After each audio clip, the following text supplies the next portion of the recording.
2, 1. Bom dia para você que está nos assistindo. Esse é o canal Paz e Bem, esse é o Caminhos do Espiritismo.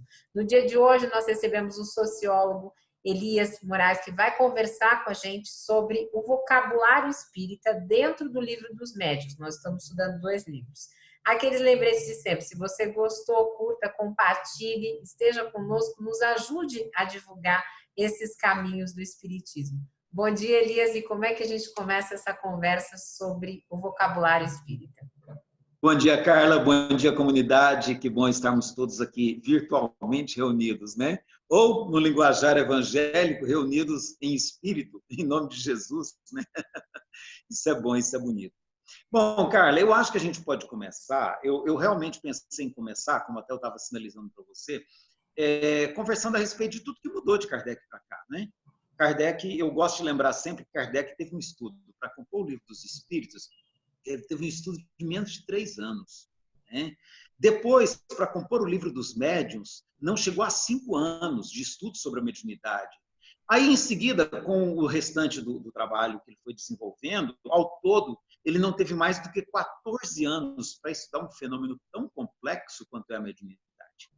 Então, nós esperarmos que Kardec tenha conseguido, nesse curtíssimo espaço de tempo, fazer um tratado completo sobre um fenômeno tão complexo quanto este, é a gente subestimar a complexidade do fenômeno. Né? Então, eu acho que é sempre bom a gente ter isso muito claro, para a gente não querer extrair da obra kardeciana o que não lhe foi possível de colocar lá. Sabe? Eu acho que a gente tem que ter esse olhar muito responsável do ponto de vista do estudo espírita, porque às vezes a gente fica querendo tirar da obra kardeciana todas as referências e todas as explicações. Então, Kardec, ele mesmo diz, ele deu o impulso inicial. E, se tratando de mediunidade, tem muita coisa que foi surgindo em seguida, com os pesquisadores que vieram depois de Kardec, com outros médiuns que foram contribuindo, além dos médiuns e das médiuns que ajudaram Kardec. Então, a gente tem que ir agora estudando tudo isso e ampliando o nosso horizonte, ampliando nossa capacidade de compreensão em torno dessa questão. Eu acho muito bom isso. E aí, a primeira palavra que eu peguei aqui, olha, e até eu já vou te levantar a bola para você nos ajudar a discutir isso aqui também, né, Carla? Por exemplo, a questão do anímico e do animismo. Kardec percebeu isso. Quando ele fez o estudo dele, ele já percebeu. Mas o estudo do animismo foi muito melhor desenvolvido depois dele, pelos pesquisadores que vieram depois dele, pelo Bozzano, pelo Richer, né? Até pelo De Rochas, né? De Rochas, sei lá como fala o nome desse moço, né? E por tantos outros que vieram, né? O Leon Denis tem um estudo sobre animismo muito rico. Então, assim, a questão do animismo é uma questão, quando a gente fala do vocabulário mediúnico, ela está muito presente, porque não há fenômeno mediúnico sem uma parcela maior ou menor de animismo. Né? E Sim. A gente, às vezes, desconsidera isso. A gente quer ler os livros do Chico, por exemplo, e quer achar que ali é tudo a escrita do André Luiz, a própria do Emmanuel, né? E a gente esquece que ali tem um dedinho, ou um dedão, né? Uma mãozona, uma mãozinha do Chico. Então, as pessoas querem ali uma perfeição, uma completude, que não adianta a gente esperar, que o texto não vai ter. Né? A gente quer ler o polêmico Brasil, coração do mundo, pátria do evangelho, tanta gente, né, pega no pé. A gente quer que Chico tenha psicografado aquele livro sem, de modo algum, ter sofrido as influências do meio. Sabe? Que aquilo seja a fiel expressão da espiritualidade, o pensamento. Humberto de Campos traduzindo o pensamento de Jesus. Então, sabe, a gente tem que começar a perceber, quando a gente fala de animismo, por exemplo, que a gente está lidando com uma expressão que é do médium, o transe é do médium, né? Onde ele percebe, ele sente o espírito, de alguma forma, em maior ou menor intensidade, ele consegue dar vazão ao pensamento do espírito. E aí, nesse dar vazão ao pensamento do espírito, a expressão do espírito, a dor do espírito, às vezes, né, ou a sabedoria do espírito, é que a gente vai, então, tendo os elementos que a gente tem no que a gente conhece como sendo a mensagem mediúnica. Então, essa é a primeira palavrinha que eu olhei e falei, gente, a gente tem que conversar sobre ela sim, porque o Kardec começa pelo termo agênere. Aí eu olhei e falei, falta animismo. Falta animismo, Kardec. Ô, Kardec, você dá licença aqui? Posso enfiar animismo aqui no vocabulário, né? Então, eu acho que a gente precisa conversar mais sobre isso. Esse é um tema que precisa muito ser estudado no meio espírita hoje, até para a gente fazer muita bobagem de achar, ficar censurando o médium, por exemplo, porque a comunicação mediúnica teve muito dele na hora de uma reunião mediúnica. Aí teve muito dele por quê? É porque é natural que tenha, sabe? Em maior ou menor intensidade vai ter a personalidade do médium está também na comunicação que ele transmite, né? Então a gente tem que ver isso com naturalidade, sabe? Tem estudo muito bom do Leon Denis nesse sentido, aconselhando inclusive que a gente trate com a mesma naturalidade com que a gente trata o desencarnado, que a gente trate também o fenômeno anímico, porque normalmente ele representa uma necessidade que é do médium. E se a gente ama o desencarnado, por que nós não vamos amar o encarnado que está aqui junto de nós, né? Eu acho muito interessante, esse é um termo que eu acho que tem que entrar no vocabulário espírita, sim, tá? Não mexer no livro dos médiuns, porque esse aqui é o livro do Kardec, a gente não mexe no livro do outro. Mas no nosso vocabulário atual, a gente tem que estar considerando esse termo, né? Legal. Bom, esse é o ponto de partida. Deixa eu te contar uma coisa. Tem até um estudo antropológico de uma. Ela não é espírita, eu vou ter aula com ela na Pampédia o mês que vem, a Sandra Stoltz, e ela vai dizer o seguinte: que o próprio Chico, e algumas pessoas ficam bravas, né? Mas é um estudo de uma antropóloga, nós temos que respeitar. Ela escreveu um livro chamado Espiritismo à Brasileira. Ela fala lá dentro que o Chico, ele era mais um católico dentro do espiritismo. E a gente lendo as mensagens que ele psicografou, a gente percebe esse forte veio católico.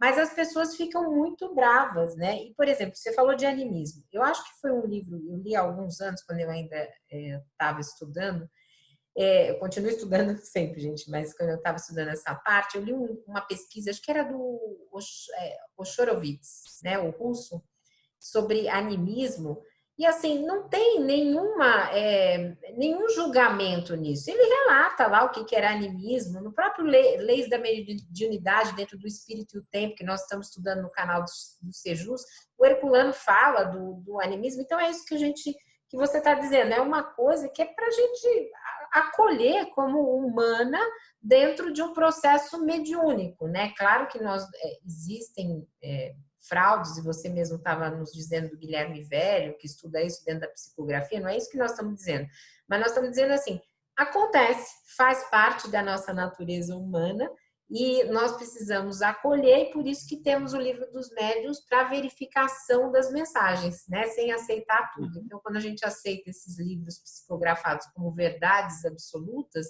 nós estamos, em algum momento, deixando de olhar os vários significados filosóficos, metafísicos da verdade, né, Elias?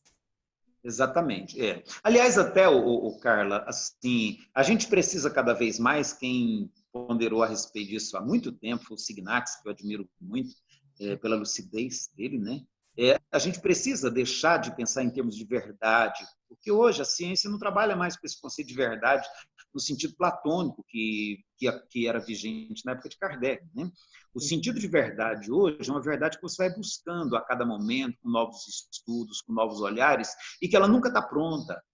Quando você consegue fazer um entendimento hoje, alguém pergunta, mas será que isso explica tudo? E começa a discutir de novo e vai ampliando essa explicação e ampliando. Então, a gente precisa superar essa visão platônica de verdade pronta, absoluta, né? Uma verdade a ser alcançada e entender verdade em construção, como a ciência vê hoje, como a filosofia vê, né? Então, mesmo em termos de mediunidade. Eu acho muito interessante isso que você comentou. Qualquer pessoa que comece a olhar com esse olhar hoje a literatura do Chico, vai começar a perceber realmente os traços de catolicismo dele. Isso é mal? Isso é problema? Isso é ruim? Não.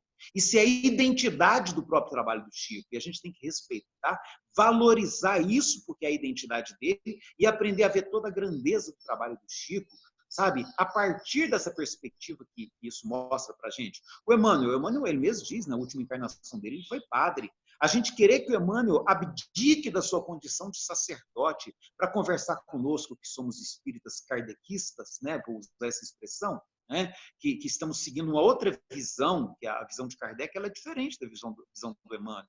As pessoas querem que o Emmanuel se amolde a essa visão para poder nos dar, transmitir para a gente a sabedoria que ele tem. Isso é não compreender o espiritismo. Emmanuel é importante como ele é, com a linguagem que ele tem, com a visão que ele tem. Mas em alguns pontos ele discorda de Kardec. Sim, isso é natural, qual é o problema? Ele era católico, Kardec era espírita. A codificação tem um outro olhar. Então a gente tem que ver isso com muita naturalidade para a gente saber assimilar toda a sabedoria que o Espírito, como Emmanuel apresenta, sabe? E não se prender aos detalhes pequenos que acontecem devido à visão que ele tinha, né? Que era bem católica e natural. Então, assim, eu acho que é isso que a gente precisa ver agora. Aí eu vou deixar passar para o próximo tópico aqui, senão a gente discute muito sobre isso, se empolga e esquece o nosso vocabulário aqui, né? Eu estava olhando aqui uma outra palavra que não tem, Carla, que eu acho muito importante também, é a palavra clarividência, ou clarividente, né? Que não tem no vocabulário kardeciano também, porque é uma palavra que ela foi mostrando a importância depois. E aí eu gosto de ilustrar essa palavra com um caso que acontece muito no nosso grupo mediúnico, no grupo onde eu participo. A gente tinha até recentemente um contraponto muito interessante. A gente tinha um médium que todas as visões que ele tinha eram associadas a animais, a coisas, né, assim, bem de animais, voltada para animal mesmo. Eram pássaros quando era bonito, era um macaco quando era alguma coisa mais, né? Então tinha todo esse imaginário. E nós temos uma outra colega, esse colega nosso faleceu há algum tempo, né? Nós temos uma outra colega que tudo para ela era jardim, flores, árvores, né?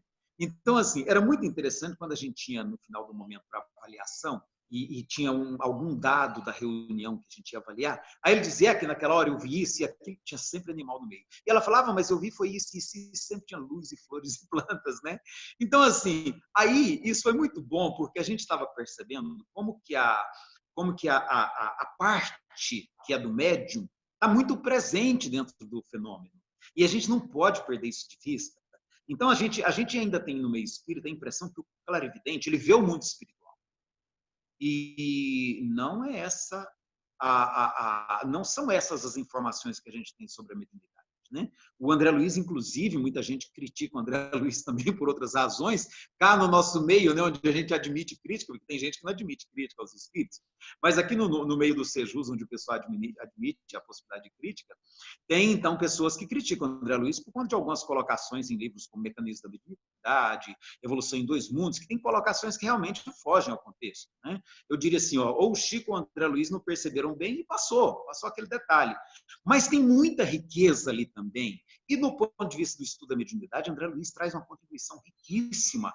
Sabe, que se a gente souber tirar os pequenos detalhes ali do magnetismo, coisas assim que eu diria que são bobagens, e aproveitar o que tem de riqueza, ele mostra esse processo mediúnico de uma maneira muito clara. O espírito tentando transmitir a ideia para o grupo, e cada médium assimilando aquilo à sua maneira, com os seus recursos. E por isso o médium vê de uma maneira, o outro médium vê de outra, o outro vê de outra maneira, mas a hora que você junta, qual que é a ideia que está por trás? Você percebe, olha, o que o Espírito está querendo dizer é mais ou menos nessa linha, isso. Né? Então, acho importante a gente ter essa tranquilidade, para a gente não ficar, né, eu já vi isso, né, acontece na reunião mediúnica, terem 3 médiuns que percebem o mesmo contexto de forma diferente, as pessoas já acharem, não, mas eu confio mais em fulano. Sabe? Peraí, gente, não é isso. Sabe? A gente tem que somar os 3 para perceber qual que é a ideia que está por trás. Né? Mas fulano é inexperiente. E às vezes ele, como inexperiente, ele está tendo a visão, às vezes, muito mais aproximada do que o experiente. É bobagem esse tipo de análise, sabe? Então, clarividência e clarividente também é um termo que na época de Kardec não estava posto e que a gente tem que entender com muita propriedade hoje para perceber que não sou eu quem vê. Né? Eu, através das minhas percepções, que são de natureza espiritual, são percepções de natureza anímica, inclusive, que eu aciono, né? Eu vou conseguir, mais ou menos, perceber o que o espírito está querendo dizer, ou um quadro que ele está tentando criar de maneira figurada, eu vou perceber com os meus recursos. Né? E aí, essa vidência, ela não tem nada a ver com visão. A gente, porque a palavra fala vidência, a gente acha que tem a ver com visão ocular, e o processo é outro, o processo é mental, o processo é de identificação de pensamento, de ideia. Acho muito importante não perder isso de vista. Né? Então, esse tema também é um tema que eu acrescentaria no nosso vocabulário espírita atual. Legal. Comentário seu, algum? E deixa eu te perguntar, você está falando muito de percepções, né? E o mundo de percepção me remete à psicologia. Então, e aí eu queria... então dá um parentezinho? Pequenininho. Qual que era o nome da Revista Espírita? Eu gosto de lembrar isso. Revista Espírita, Jornal de Estudos Psicológicos. Primeiro periódico espírita da face da Terra. Tá? foi a Revista Espírita. Então, realmente, nós estamos falando de psicologia. Legal. Continua. Então, não, eu vou deixar você continuar aí com o teu raciocínio. Eu só queria fazer um parêntese no agênere, né? Porque recentemente a FEB tirou os conceitos de Rustang, né, do seu estatuto, e para eles, né, para os rustanguistas, Jesus era uma espécie de agênere. Então, depois eu queria que você explicasse um pouquinho, que não é nós que seguimos Kardec, não acreditamos nisso. Então, depois eu queria conversar um pouquinho sobre a gênero, a hora que você achar oportuno. Essa é uma questão que é do século XIX, né, Carla? A gente tem que entender bem que era uma maneira de tentar explicar certas questões, né, certas visões, e talvez, porque tem alguns relatos bíblicos. É interessante isso que você fala, Carla, porque na época de Kardec, o próprio Kardec se ressente disso. É interessante perceber isso na literatura kardeciana. Existia uma presença muito forte da Igreja Católica e da Protestante, da tradição bíblica, vamos dizer assim, da tradição bíblica. A tradição bíblica era uma tradição muito forte na época de Kardec. Então, por exemplo, era comum, eu estava lendo alguns cientistas mesmo da época de Kardec, eu não me lembro qual pesquisador que eu estava olhando lá, na área da eletricidade, eu não me lembro. E eu me lembro que esse cientista, ele tinha um cuidado para tratar das coisas relacionadas à Bíblia e tentando explicar por quê. Porque até pouco tempo antes, quem falasse alguma coisa que pudesse dar margem à dúvida ia para a fogueira. Né? Então, assim, então havia todo um respeito por tudo aquilo que fosse bíblico. Eu percebo isso, inclusive, na literatura kardeciana. Você lê a Gênese, você vê Kardec tentando moldar o espiritismo à Bíblia, para poder, de certo modo, não contrariar a igreja. Né? Então, assim, isso é muito do século XIX.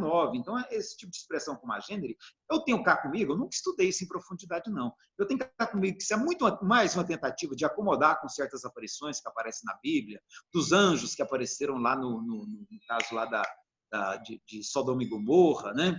do espírito que apareceu para os discípulos de Jesus na estrada de Emaús, sabe? Das inúmeros relatos de aparições que a gente tem, e a gente fica tentando explicar isso e criando termos para explicar essas coisas. Eu acho assim, olha, para a gente que tem hoje uma preocupação que é mais científica, a gente pode perfeitamente colocar esses termos assim na prateleira, sabe? E dizer assim, olha, vamos ver a que mais, né? Que os estudos que a gente está fazendo hoje nos conduzem. Sabe, para a gente não ficar preso a referências que, de repente, elas realmente precisam ser jogadas para um cantinho, assim, de dizer, realmente isso é uma explicação que atendia naquela época, mas que não tem nada hoje confirmando essas coisas. Né? Então, eu, sinceramente, em particular, com o termo agênero, eu prefiro achar que era uma explicação necessária numa determinada época e que hoje a gente pode verificar até que ponto ela se sustenta, sabe?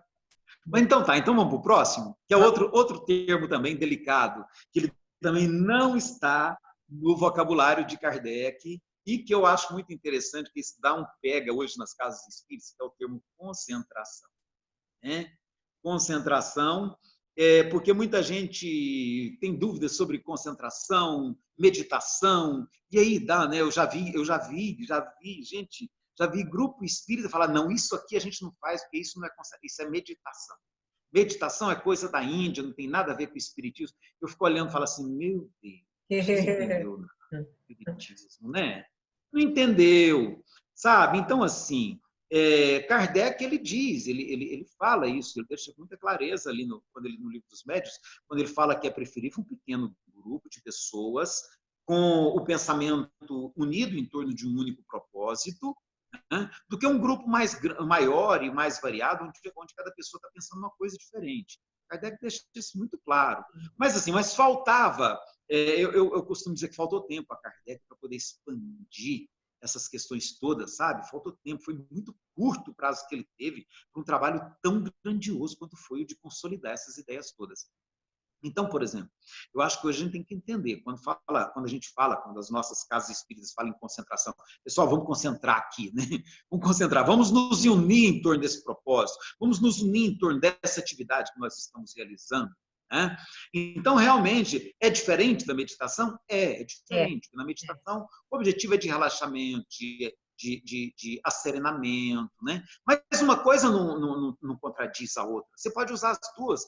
Você pode fazer um momento de meditação para você conseguir um nível de concentração melhor. Essas coisas todas a gente tem que aprender a combinar isso dentro do ambiente espírita para o ganho de todos nós. Você está doidinha para falar disso? O que você está pensando? É que eu estou pensando o seguinte, eu mesma tive muita dificuldade para entender a meditação, porque a meditação, para mim, ela não passa nesse conceito oriental de esvaziamento da mente, mas é sim um momento em que o meu pensamento ele está mais unido a esse Deus que é a inteligência suprema e que não tem necessariamente esse esvaziamento, mas esta sintonia que você está falando que a gente busca, de calma, de nos sentirmos mesmo plenos e dentro desse conceito todo que nós conversamos aqui dentro do Kardec, né?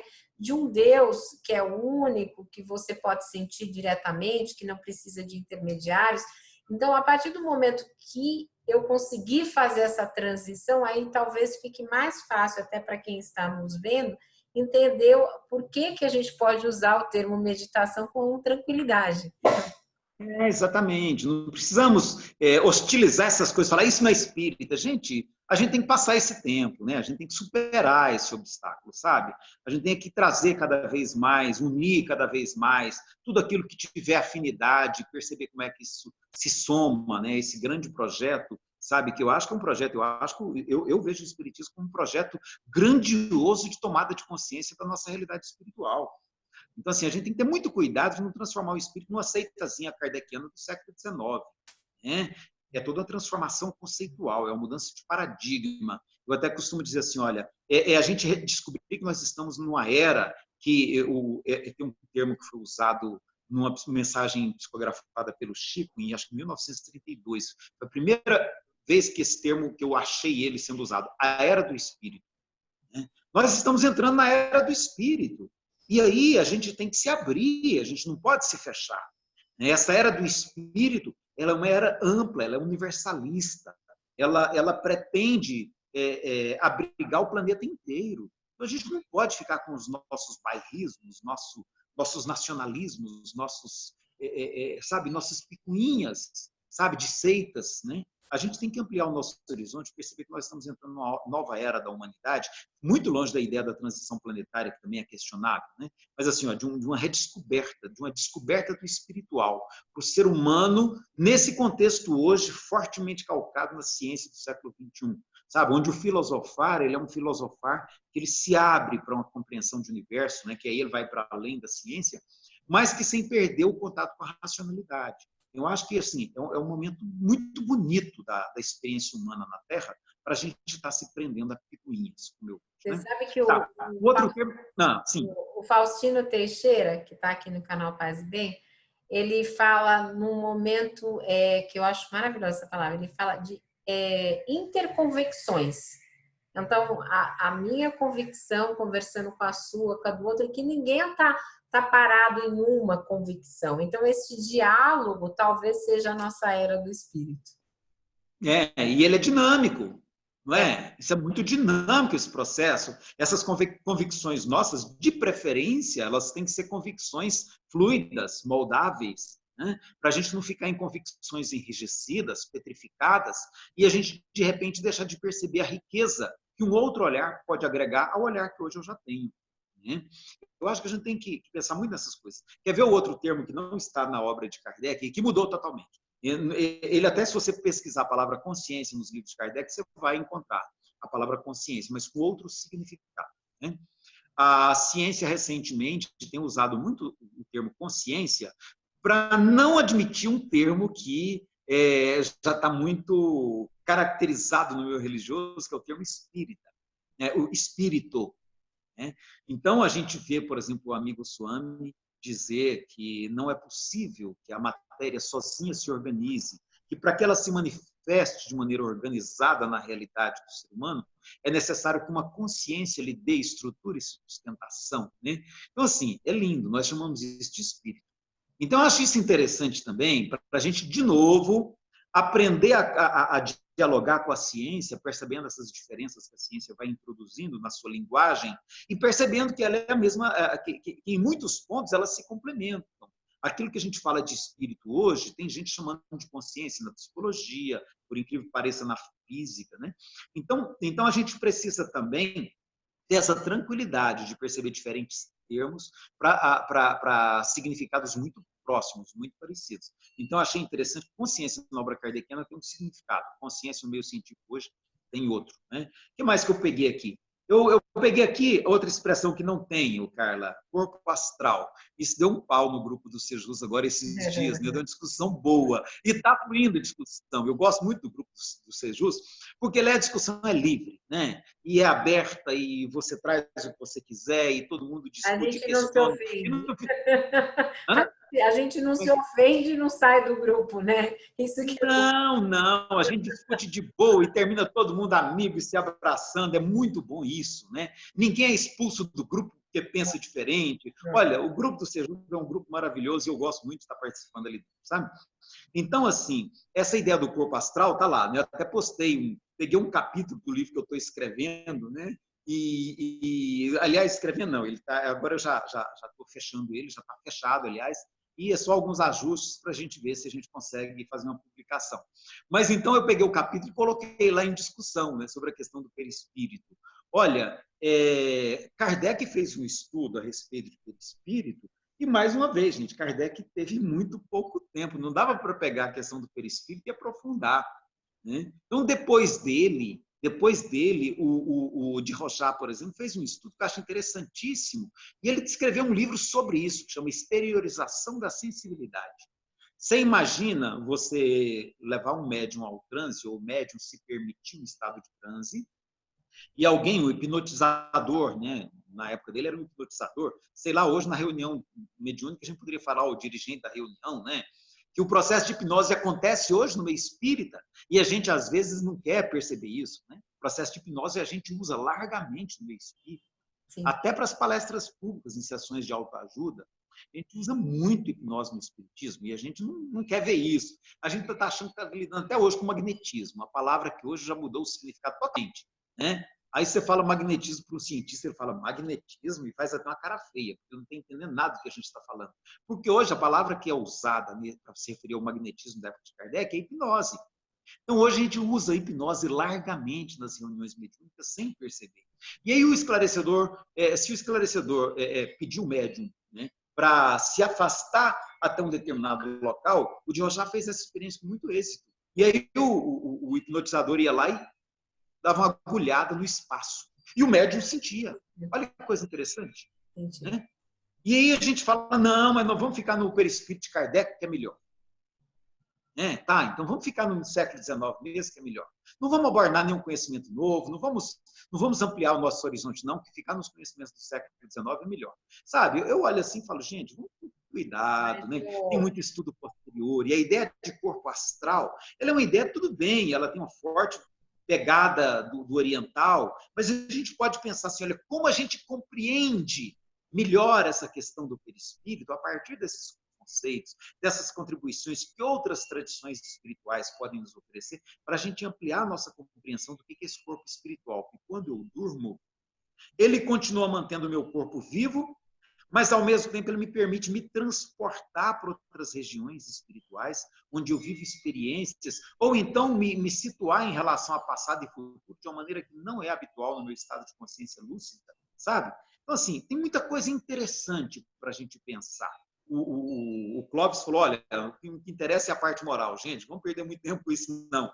Mas se a gente for discutir sobre essas questões, que a gente discuta numa abertura de horizonte maior, para a gente não ficar, por dogmatismo, se prendendo a uma coisa sem aceitar, refletir sobre outros olhares. Você ia falar alguma coisa? O que é? Então, até porque quando a gente fala, né, dessa questão de perispírito, de desdobramento e de corpo astral, tudo isso, tem pessoas que não são espíritas. Eu tenho um caso desse aqui comigo, o meu próprio marido, ele chegou para mim, uma das primeiras coisas que ele falou assim, Carla, desde criança eu deito e quando eu percebo que o meu corpo está lá em cima. Então, assim, na própria mediúnica do Sejus, nós temos uma pessoa que também tem essa experiência de desdobramento. E quando a pessoa não tem este conhecimento de que isso é possível e é explicável, muitas vezes ela fica com medo, né? Então, quando a gente acolhe todas essas ideias, transforma, traz para o século atual, é muito legal. Agora, eu entendo também que muitas pessoas se mantenham, né, do ponto de vista da psicologia. Nós estamos tendo problema de comunicação, Carla, só um minutinho. Tá. Melhorou? Está dando algum problema no som, que está cortando o seu som. Deixa eu verificar. Tá cortando aqui, eu não sei o que foi. Mas, Melhorou agora? tá, parece que normalizou. Tá? Algum Deve ser problema de alguma sinal de internet. instabilidade. Né? Então, no ponto de vista da Espera aí, psicologia... só um pouquinho. Irailda, está usando a internet aí? Acho que deu alguma interferênciazinha aqui, tá? Tá bom. Então, vamos continuar. Então, Tá, confere para mim, tá? Está tudo bem. tá tudo bem. Para mim, o som tá claro, alto e sem problemas. Para mim tá ótimo. Mas Só indo aí para cá, tá?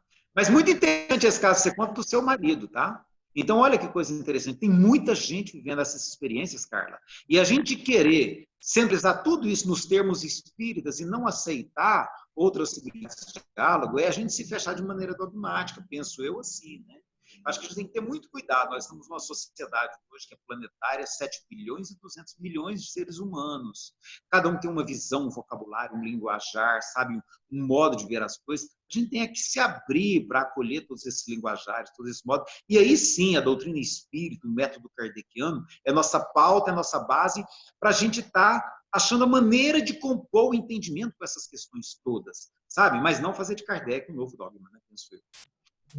Então, mas eu entendo algumas pessoas que também se refugiam em Kardec, porque esse estado de ambivalência, né, no mundo pós-moderno, ele causa desconforto psicológico. Então, talvez algumas pessoas ainda precisem se refugiar em alguns caminhos mais onde elas se sintam seguras. Então, do ponto de vista... Algumas verdades. É necessário isso. Assim, quando a gente começa a ir para o caminho da filosofia, da sociologia, que é o seu caso, então, das ciências, a gente entende como não existindo uma verdade, e sai daquelas questões que tinha a verdade de Santo Agostinho, que era mais teológica, tinha a verdade, tinha N verdades, tem a verdade de Kant, tem a verdade de Descartes, tem a verdade de Platão, então, assim, tem muito conceito. Mas tem pessoas que não conseguem ainda fazer este movimento emocional, isso é causa de sofrimento. Então, nesse caso, para quem ainda se apega à verdade filosófica e kardeciana, ainda é melhor do que deixar a verdade só no sentido muito conservador da religiosidade, né? Dessa questão de se fechar mesmo em conceitos só de dogmatismo religioso. Não, isto é espiritismo, porque o espiritismo é assim, ponto, acabou. O que a gente vê muito em casas conservadoras. E aí, quem pratica o espiritismo... Como é que está nosso tempo aí? Hã? Nosso tempo está acabando. Opa, perdão, te cortei. Não, então, e aí o que a gente vê? Por exemplo, quem pratica o espiritismo dialético, outro dia eu morri de rir com o Rafael Faé, da Crítica Espírita, que já esteve conosco aqui no canal. Ele disse assim, cara, sempre me perguntam se eu virei ateu. Porque quando você abre demais, as pessoas começam a ter essa impressão que você não acredita em nada e você virou ateu, né? Eu também já me perguntaram, mas você é espírita mesmo? E eu vou te devolver aí para você. Por falar nisso, o Faé está apanhando com aquele último artigo dele, você viu? Ele sempre apanha. Ele sempre apanha, coitado. Ele falando qualquer coisa. Você viu que o Faé está apanhando com esse último artigo dele, né? Sim. Estão falando de ele ser espírita ateu, né? Isso. E se a gente pegar a primeira questão do Livro dos Espíritos, aquela questão também é muito séria, né? Deus é a inteligência suprema, a causa primária de todas as coisas. Então, assim, tem gente que considera aquela resposta ateísta, sabia? Até porque ela é a resposta do René Descartes, né? Então, assim, a gente tem que ter muito cuidado de não ficar preso nessas bobagens, sabe? A gente tem que se reconhecer como seres humanos, todos nós, e que se abraçam uns aos outros, e não que fica nessa picuinha de competir, de concorrer ou de disputar conhecimento. Então, assim, olha, para a gente encerrar, porque o tempo vai, né? O tempo corre e a gente não tem como esgotar tudo. Então, assim, olha, tem muitos termos, eu listei aqui mais de 20 termos, que para a gente fazer um estudo realmente mais cuidadoso de mediunidade, a gente teria que desenvolver todo esse vocabulário, e que são termos que na época de Kardec eles não estavam postos ainda. né? Então, por exemplo, o termo psicosfera, que é um termo andré-luiziano, tá? E que é um conceito muito importante. Qual que é o componente, qual que é a condição mental que nós estamos alimentando aqui nesse nosso grupo, tendo em vista esse objetivo que a gente está se propondo, né? Então, tem muitos termos que não estavam postos na época de Kardec e que eu entendo que a gente precisa assimilar agora para a gente compreender melhor e a gente ter uma prática mediúnica mais segura, mais crítica. Crítica, não podemos perder o aspecto crítico hora nenhuma, né? Sabe? E com melhores resultados, com melhor proveito, sabe? Com melhor enriquecimento interior, que a gente saia no final de uma reunião mediúnica, por exemplo, bem, feliz, tendo aprendido, tendo se enriquecido, tendo contribuído.